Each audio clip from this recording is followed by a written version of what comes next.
சிறுபான்மையின மக்களுக்கு நாங்கள் அதை செய்தோம் இதை செய்தோம் என்று வாய்ச்சவடால் விட்டுக் கொண்டிருக்கும் ஸ்டாலின் ஒட்டுமொத்த சிறுபான்மை மக்களையும் ஏமாற்றிக் கொண்டிருக்கிறார் என்பதை கொஞ்சம் கொஞ்சமாக உணரத் தொடங்கி இருக்கிறார்கள் தமிழ்நாட்டு மக்கள். நாளுக்கு நாள் நெருக்கடி முற்றிக்கொண்டிருக்கிறது முதல்வர் ஸ்டாலினுக்கு.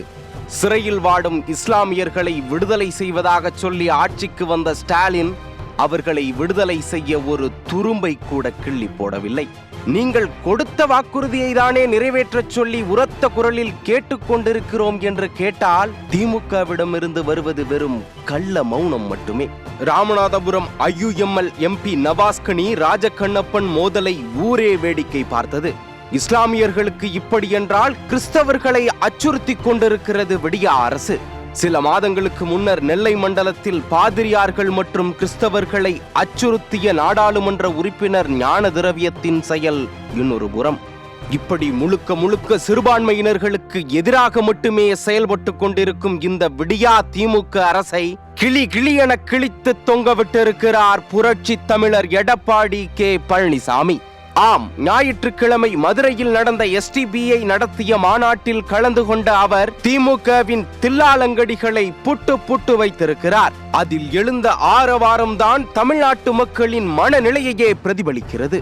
அதிமுக பாஜக கூட்டணியை பற்றி இந்த நாடாளுமன்ற தேர்தல் மட்டுமல்ல, 2026 சட்டமன்ற தேர்தலிலும் பாஜகவுடன் கூட்டணி இல்லை என்பதை உறுதிபட தெரிவித்ததை கேட்டு ஏகபோக சந்தோஷத்தில் இருக்கிறார்கள் சிறுபான்மையின மக்கள். அதிமுக தொண்டர்களை விட அவர்களின் உற்சாகம் சற்று தூக்கலாகவே இருக்கிறது. இதுநாள் வரை அவர்களுக்கு இருந்த நெருடலை தூக்கி தூர வீசிவிட்டு அதிமுகவின் பின்னால் அணிவகுக்கிறார்கள் சிறுபான்மையினர். வழக்கமாகவே அதிமுகவிற்கு கண்ணை மூடிக்கொண்டு வாக்களித்து வரும் சிறுபான்மையினர் தற்போது மீண்டும் அதிமுகவை நோக்கி நகரத் தொடங்கி இருக்கின்றனர்.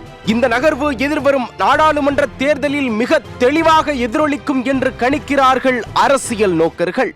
திமுக மீது கிறிஸ்தவ இஸ்லாமிய மக்கள் அதீத கோபம் கொள்ள காரணம் என்ன? சிறுபான்மையினர்களுக்கு கொடுத்த வாக்குறுதியை ஸ்டாலின் நிறைவேற்றாதது ஏன்? யாருக்கு பயந்து கொண்டு சிறுபான்மையின மக்களுக்கு எதிராக செயல்பட்டுக் கொண்டிருக்கிறார் ஸ்டாலின்? சிறுபான்மையின மக்களின் தேவைகளை பூர்த்தி செய்து வந்த அதிமுகவின் ஆட்சி அமைய விரும்புகிறார்கள் கிறிஸ்தவ இஸ்லாமிய மக்கள் என்பது மட்டும் புரட்சி தமிழர் செல்லுமிடமெல்லாம் தெளிவாக தெரிகிறது. நியூஸ் டே செய்திகளுக்காக இணையாசிரியர் மனோஜ்குமார் கோபாலன்.